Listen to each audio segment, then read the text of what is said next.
DJ Priyansh अथरौटी।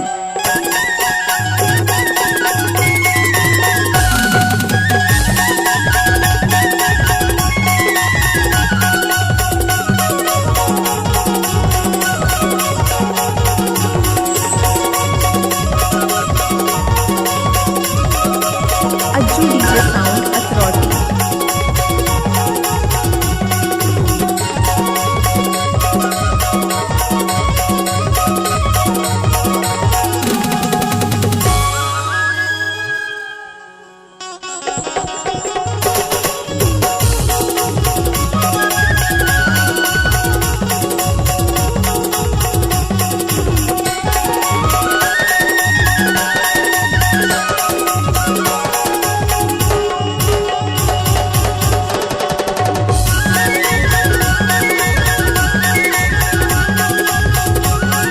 अपना YouTube channel आशीष राज अरमोल 0.2 में हार्दिक अभिनंदन है।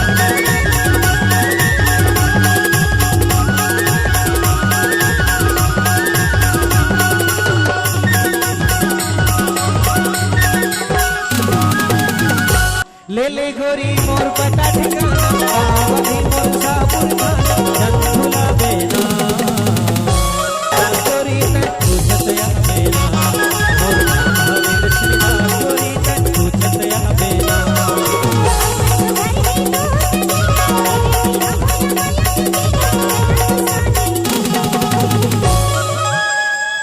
किसे मोरे नाम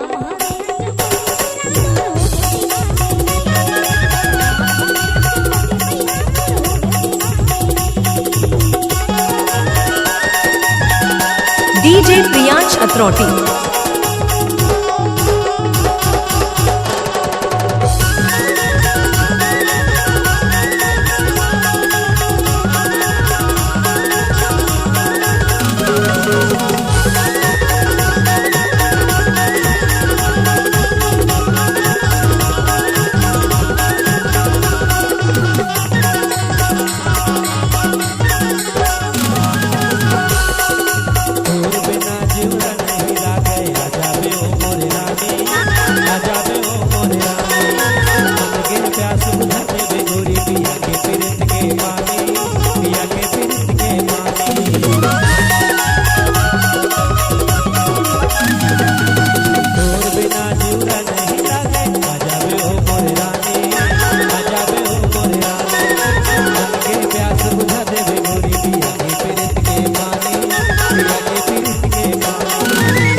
पक्का वो पक्का नहीं भुलाओ जी।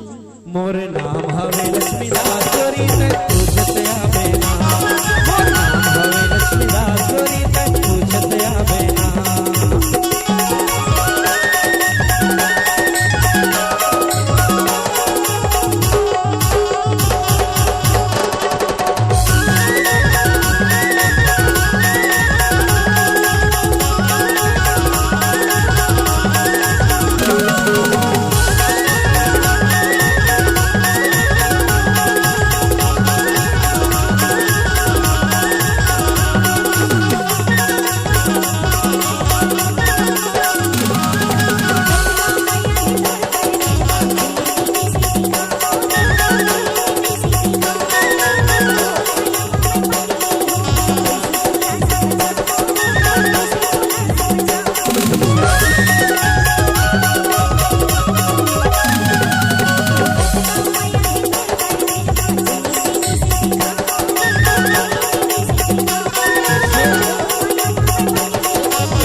कोई। ऐसे ही ऑर्केस्ट्रा गाना सुनने के लिए हमारे YouTube चैनल आशीष राज अरमो को सब्सक्राइब जरूर करें। धन्यवाद।